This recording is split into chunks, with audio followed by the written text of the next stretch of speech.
নোয়াখালী পৌরসভার মধ্যে যে খাল আছে সে খাল আসলে সংস্কার পরিষ্কার এটা মানুষের গণ দাবি না, এটা মানুষের প্রয়োজনীয়তা। এটা আসলে মানুষের এতটা মৌলিক যে চাহিদা আছে তার মধ্যেই একটা। আমি যেহেতু গত জুলাই এখানে যোগদান করি তখনই আমি বন্যার কি ভয়াবহতা সেখানে দেখেছি, এবং যখন আমি এখানে 19শে আগস্ট যোগদান করি পৌর প্রশাসক হিসেবে আমারও আসলে মেইন ম্যান্ডেটের মধ্যে আবর্জনা পরিষ্কার করা এবং খাল সংস্কার করা আমার মূলত দুটি ম্যান্ডেট ছিল এখানে। তো সেখানে প্রেক্ষিতে আমি শুধু সুযোগের খুঁজে ছিলাম যে কখন আমি কাজটা হাতে ধরতে পারবো, স্বাদ আছে সাধ্য নাই মতো অবস্থা আর কি আমার।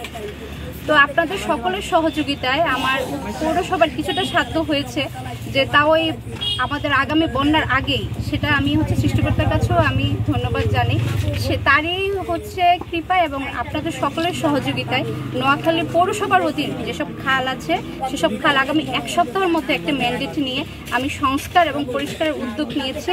আপনারা সকলে আমার পাশে থাকবেন এবং কবিরহাট পৌরসভার এই পৌর প্রশাসক হিসেবে আমার যে বন্যায় আমি যে পরিস্থিতি দেখেছি তাতে মনে হয়েছে যে বিভিন্ন কারণের মধ্যে অন্যতম ছিল আসলে খালগুলোর অপরিষ্কার এবং সংস্কারের অভাব। দীর্ঘদিন ধরে খালগুলো সংস্কারহীন ছিল।